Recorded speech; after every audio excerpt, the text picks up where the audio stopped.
স্বাগতম দর্শক বন্ধুরা, আমি অনুপ বিশ্বাস। সম্প্রতি পাকিস্তানের প্রতিরক্ষা মন্ত্রী খোয়াজা আসিফ একটি বিবৃতি দিয়েছেন। তিনি বলছেন ভারতের তরফ থেকে মিলিটারি অ্যাকশন যে আসন্ন তা নিশ্চিত।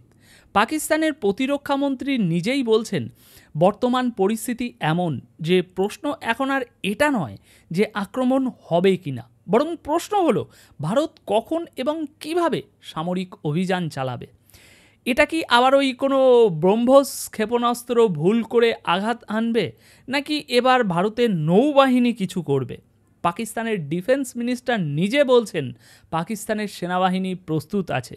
তাই এখানে একবার বলতেই হয় যে পাকিস্তানের সাধারণ মানুষদের দিকে তাকালে এখন কিন্তু একটু আলাদা চিত্র দেখা যাচ্ছে। ওরা সোশ্যাল মিডিয়ায় এখন মজার মজার মিম বানাচ্ছে। দেখুন, পাকিস্তানের মানুষেরা বরাবরই এমন। যখন আপনার ইমরান খানকে জেলে পাঠানো হলো তখনও ওরা মিম বানাচ্ছিল।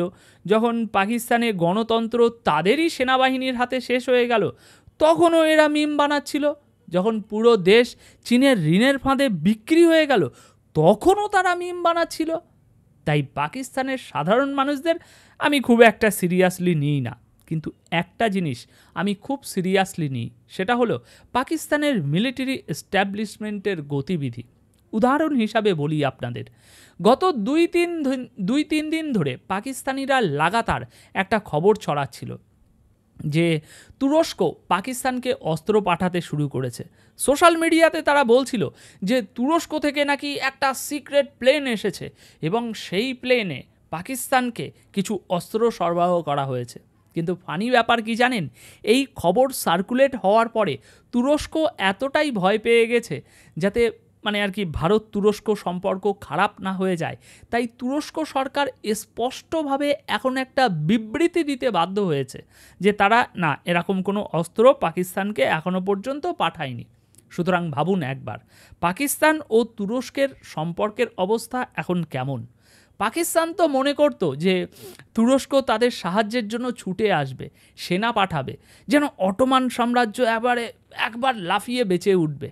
কিন্তু আইরনি ব্যাপার হলো, একদিকে যখন পাকিস্তানের প্রতিরক্ষা মন্ত্রী বলছে ভারতের তরফ থেকে হামলা আসন্ন, এটা হবেই হবে, তখন অন্যদিকে তুরস্ক পরিষ্কারভাবে জানিয়ে দিল যে তারা এই সময়ে পাকিস্তানকে কোনো অস্ত্র পাঠাচ্ছে না। এই রিপোর্ট এখানে আছে, দেখে নিন। এবার এখানে যদি আপনাদের মনে প্রশ্ন আসে যে যদি পাকিস্তান সত্যিই বিশ্বাস করে যে ভারত খুব তাড়াতাড়ি তাদের উপরে হামলা চালাতে চলেছে, তাহলে কি এই কারণেই এমন রিপোর্ট আসছে যে পাকিস্তানের সেনাপ্রধান আসিফ মুনির তার পরিবার নিয়ে দেশ ছেড়ে পালিয়ে গেছেন? এখানে কোথাও রিপোর্ট দেখতে পাচ্ছেন। অনেক পাকিস্তানি জেনারেলও নাকি তাদের পরিবারকে অন্যত্র পাঠিয়ে দিয়েছেন, কারণ পাকিস্তান নিশ্চিতভাবে জানে না ভারত ঠিক কোথায়, কখন, কোন মিসাইল দিয়ে হামলা করবে। তাই এখানে আপনাদেরকে একটু বলি যে পাকিস্তান এটা কিন্তু খুব ভালো করে জানে যে ভারত এবং পাকিস্তান এই দুই দেশেই এই বিষয় নিয়ে জোর আলোচনা চলছে যে আসিফ মুনির কি ভয়ে পালিয়ে গেল। আর সেই কারণেই আপনি লক্ষ্য করে থাকবেন সম্প্রতি পাকিস্তানের প্রধানমন্ত্রীর কার্যালয় একটা টুইট করেছে। সেখানে তারা 26শে এপ্রিল 2025-এর একটি ছবি প্রকাশ করেছে, যেখানে প্রধানমন্ত্রী শেহবাজ শরীফ এবং তাদের chief of army staff general Syed Asif মুনিরকে একসাথে দেখা যাচ্ছে। পাকিস্তান এই ছবি প্রকাশ করেছে এটা প্রমাণ করার জন্য যে না না না, আসিফ মুনির এখনও পাকিস্তানেই আছে। কিন্তু আবারও বলছি, এই ছবি 26শে এপ্রিলের, আজ 29শে এপ্রিল। এর মধ্যে গত 3 দিনে গুজব আরও বেড়েছে যে আসিফ মুনির এরকম কয়েকটা ছবি হয়তো তোলার পর পরিবারসহ পাকিস্তান ছেড়ে চলে গেছে নিরাপত্তার খোঁজে অন্য দেশে। তবে এখনও এই বিষয়ে নিশ্চিত করে কিছু বলা যাচ্ছে না, আরও তথ্য ও ডেভেলপমেন্ট আসার অপেক্ষা রয়েছে। কিন্তু সত্যি বলতে কি, আমি মোটেই অবাক হব না যখন তাদের প্রতিরক্ষামন্ত্রী নিজে বলছেন যে ভারতের হামলা অবশ্যই হবে, তখন তাদের সেনাপ্রধান নিরাপত্তার কথা ভেবে ওই জায়গা ছেড়ে অন্য কোথাও চলে গিয়েছে কিছুদিনের জন্য। এখানে একটা কথা আমাকে অবশ্যই যোগ করতে হবে, খুব ইন্টারেস্টিং। যদি আমরা যুক্তরাষ্ট্রের বিভিন্ন সংস্থা ও ইনস্টিটিউটগুলোর গবেষণা দেখি, যারা যুদ্ধ সংক্রান্ত আগাম পূর্বাভাস দেয়, তাহলে দেখা যাবে 2018 থেকে 2020 সালের মধ্যে প্রকাশিত তাদের বেশিরভাগ গবেষণায় একটা অদ্ভুত মিল পাওয়া যায়। এটা দেখলে সত্যিই অদ্ভুত লাগে। ওরা কয়েক বছর আগেই ভবিষ্যৎবাণী করে রেখেছিল যে এরকম 2025 সালে ভারত পাকিস্তানের মধ্যে কিছু একটা ঘটবে। উদাহরণ হিসাবে বলি, এখানে আপনি দেখতে পাবেন, এখানে কোথাও আমি লাগিয়েছি আপনার একটা খুব বিখ্যাত গবেষণাপত্র, বুলেটিন অফ অ্যাটমিক সায়েন্টিস্ট 2019 সালে এই রিপোর্টটি প্রকাশ করেছিল। গবেষণাপত্রটির আপনার শিরোনাম ছিল কিভাবে এবং কখন ভারত পাকিস্তানের মধ্যে পারমাণবিক যুদ্ধ শুরু হতে পারে, এটা ছিল শিরোনাম।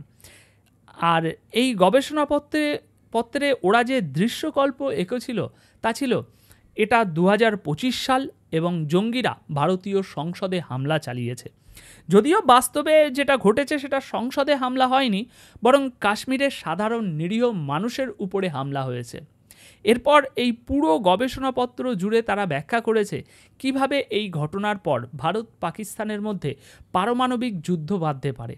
আমি এমন আরও অনেক গবেষণাপত্র দেখাতে পারি যেগুলো 2018 থেকে 2020 সালের মধ্যে প্রকাশিত হয়েছিল, এবং প্রায় সবগুলোতেই 2025 সাল উল্লেখ করা হয়েছে যে এই টাইম ফ্রেমের মধ্যেই ভারত ও পাকিস্তানের মধ্যে চাঞ্চল্যকর কিছু ঘটবে।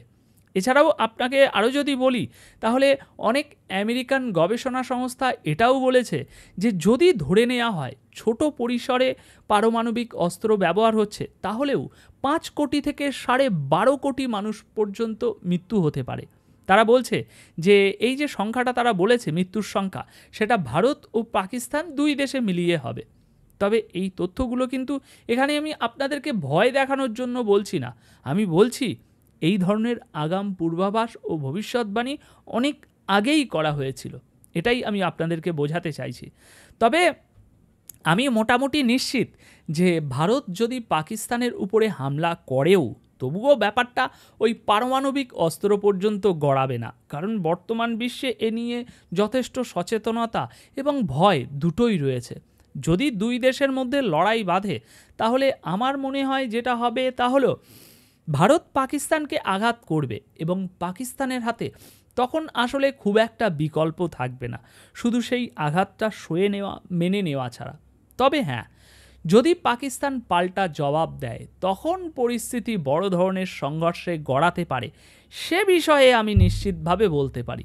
কিন্তু একটা কথা পরিষ্কার, পাকিস্তানের প্রতিরক্ষা মন্ত্রী একদম ঠিক বলেছেন, ভারত খুব শীঘ্রই পাকিস্তানের উপরে হামলা চালাতে চলেছে। পরবর্তী এই বিষয়ে যদি কোনো আপডেট আসে, আমি সাথে সাথে আপনাদের সাথে শেয়ার করতে চলে আসব। এখন শেষ করার আগে আপনাদের মন্তব্য জানতে চাইব, ভারত পাকিস্তানের এই আসন্ন যুদ্ধ সম্পর্কে আপনার মনে কি ধারণা বেরিয়ে আসছে? অবশ্যই কমেন্ট বক্সে আপনার ধারণা শেয়ার করবেন। ধন্যবাদ আপনাদের সকলকে।